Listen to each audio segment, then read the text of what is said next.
Today we are going to read a lesson of history. The name of lesson is The Rise of Nationalism in Europe. Students, in this lesson, you will be reading about the nation building process in Europe. You'll read here that how France, Italy, Germany and United Kingdom finally became a country. The contents of this module are the definition of nation-state, the view of Ernest Renan on nation-state. You will read about the utopian painting of Frederick Sorio. You have read about French Revolution, and here in this lesson you will read about the various ideas and measures which were adopted to bring the French together. You will read about the administrative reforms of Napoleon, the defeat of Napoleon, and then we will end the module by some important terms and definitions. At the end, you will be given some homework and assignment which you have to do in your history fair copy. Let us begin with the definition of nation-state. A nation-state is one in which the majority of its citizens and not only its rulers come to develop a sense of common identity and shared history or descent. Take the example of India. We Indians forged into one country when we saw that our enemy is same. We were struggling against the Britishers and our problem was same even though we were a diverse social group. In such a situation, the Indians came together and became a country. The same concept was there even in Europe. In Europe, when the Germans saw that their aspirations, their ambitions, their aims are similar and they are facing the same struggle, the same problem, they decided to forge into one country, and finally Germany was united. Ernest Renan, a great French philosopher, says that a nation is the culmination of a long past of endeavors, sacrifice and devotion. It is a large-scale solidarity where people every day vote in affirmative and they say, yes, we belong to this particular country. A nation is a good thing. It is a necessity. It is a guarantee of all the freedom that we enjoy, all the rights that we enjoy in present time. And so it is one of the reason that the world decided that there should be countries and not only principalities under a king. In this painting of Frederick Sorio, you can see this is an utopian painting. The name of the painting is The Dream of Worldwide Democratic and Social Republics, the Pact Between Nations. This painting is an utopian painting. What this means that Frederick Sorio visualized about some idealistic situation which cannot be present in reality. We see here Christ, angel and saints looking from the top, and we see here the message of fraternity, which means that there will be brotherhood and peace in the whole world. Hence, this is a utopian vision because there was no such thing during the time when Frederick painted this painting. The year of this painting is 1848. You can see here people walking under one flag, but the concept of a nation under a flag was totally idealistic. It was not existing during that time, and hence it is known as a utopian vision. Let us summarize some of the features of this painting. It shows the people of Europe and America, men and women of all ages and social class. Again, a very unlikely scenario in such days. We see here they are all walking in a train paying homage to the Statue of Liberty. Students, you can recognize the Statue of Liberty from class 9th. She is holding the torch of enlightenment in one hand, while in the other hand she has the charter of the Declaration of Rights of Man. In the front, you can see the shattered remains of the symbols of absolutist institutions. Absolutist institutions are the symbol of monarchy. So Frederick visualized that a time will come when there will be no rule of king, rather people will form their own government. We see here people passing as distinct nations under different colors of flag. Leading this whole train of people are the United States and Switzerland. These two countries were already a nation state. Following Switzerland is France, which we can distinguish from the tricolor, and then Germany bearing the flag of black, red and golden color. This is again a utopian vision because during this time German people did not exist as a united nation. As I explained earlier, from the heavens above we can see Christ, saints and angels gazing upon the scene, which signifies and symbolizes fraternity among the nations. French Revolution and the idea of nation. See, we have read about French Revolution and you know that how it started with the fall of Bastille in 1789. And the successive governments which came over there, they brought various measures and practices to bring among the French a sense of collective identity and belonging. This helped the French people to be forged into one nation. Now, some of these measures which were adopted during this time were, firstly, the idea of la patrie and la citoyenne, that is the fatherland and the citizen, was adopted to bring unification in France. A new French flag, the tricolor, was designed and it replaced the former royal standard. The National Assembly was renamed as the Estates General, which was a body of active citizens. New hymns were composed, oaths were taken, and martyrs were remembered. The one who laid down their lives, they were commemorated. A centralized administrative system was put in place. Some reforms were brought about, like the custom duties and dues, they were abolished, and a uniform system of weight and measures were adopted.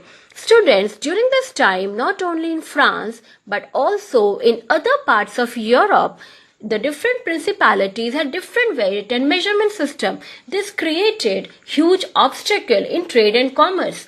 So this was very much welcomed by the French people. Regional dialects were discouraged and French language, which was popular in Europe, was the language of whole France. You have read that how Napoleon became a great dictator after the fall of Directory.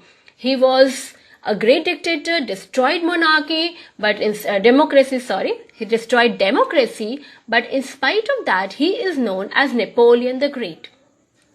He brought about many administrative reforms and as well as many trade reforms, and these reforms are collectively known as Napoleonic Code or the Civil Code of 1804. Now, some of the features of this Napoleonic Code are, firstly, the privileges which were based on birth.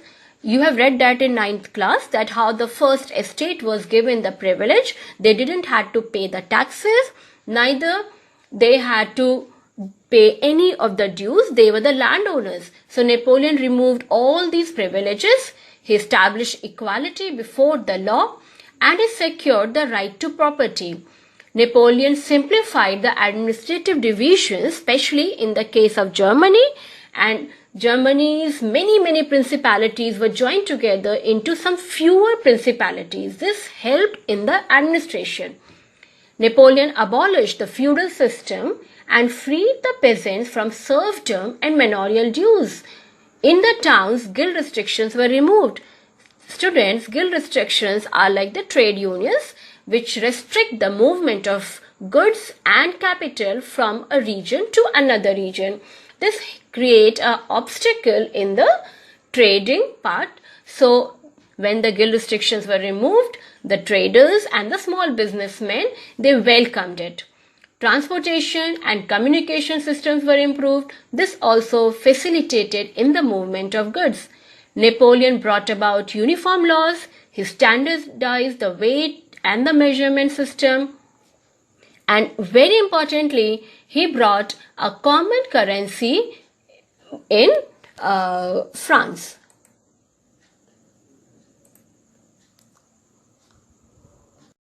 Wherever the French armies went abroad in different parts of Europe, they carried with them the idea of nationalism. They were the harbingers of equality, liberty, and freedom. The local population welcomed them with great enthusiasm as the French army moved into Holland, Belgium, Switzerland, parts of Germany, Italy in 1790s. This enthusiasm of local population started declining later. As we see here in this figure now, this figure is known as the planting of Tree of Liberty in Germany. The French army took with them a placard which says that they are the one who have brought the equality and the freedom and the feeling of nationalism to Germany. But then what we see here is that the army is involved in oppressing the poor people and women. This was one of the reasons that the local population started resenting and disliking them. The reasons of dislike of the Napoleonic army by the local populations were increased taxation, censorship, that is, they were not allowed to express freely what they felt, what they wanted to write. It was not allowed, and they were forced to be conscripted into the French armies. The French army was becoming bigger year by year, day by day, and they were forcefully including the local people. This was deeply disliked by the local population. Here we can see the figure. The courier of Rhineland loses all that he has on his way home from Leipzig. The courier of Rhineland is Napoleon, and as he was returning from Leipzig, a small principality of Germany, he lost various principalities in the way back. So you can see here how he is dropping some of the letters, that is how he started getting defeated by the local population. This resulted in later in the defeat of Napoleon by the combined forces of Britain, Russia, Prussia and Austria in the Battle of Waterloo in 1815. Finally, a Treaty of Vienna was signed between France and the combined forces. Vienna is a place in Austria, and the person who was who chaired this Congress of Vienna was Duke Metternich. He was a great chancellor of Austria, and together the powers drew up a settlement for Europe. They decided that the earlier aristocracy and the monarchies which were dethroned by Napoleon should be brought back to the throne, and the aristocracy was re-established with the defeat of Napoleon. So conservatism came back to Europe. Now students, we will read here some of the terms that we used in this module. Firstly, absolutist. Absolutist is a system of rule that has no restraint on the power exercised. It's that type of government where we generally find that the king is the supreme. He has all the power centralized in his own hand. Utopian. A vision of a society that is so ideal that it is unlikely to actually exist, as we saw in the case of Frederick Sawyer's painting. Plebiscite. Plebiscite is a direct vote by which all the people of a region are asked to accept a proposal. People give the vote in form of yes or no. If it is yes, the law will be passed, and if it is no, the law will be rejected. Now students, we will come to some homework and assignment which I prepared here for you. You have to write it in the fair history copy. Question number 1. Discuss the utopian painting of Frederick Sawyer in your own words. Secondly, define nation-state. What steps did the French revolutionaries take to create a sense of collective identity among the French people? Fourth question, what changes did Napoleon introduce to make the administrative system more efficient in the territories ruled by him. Student, we are ending part 1 over here and we will continue the lesson in next part.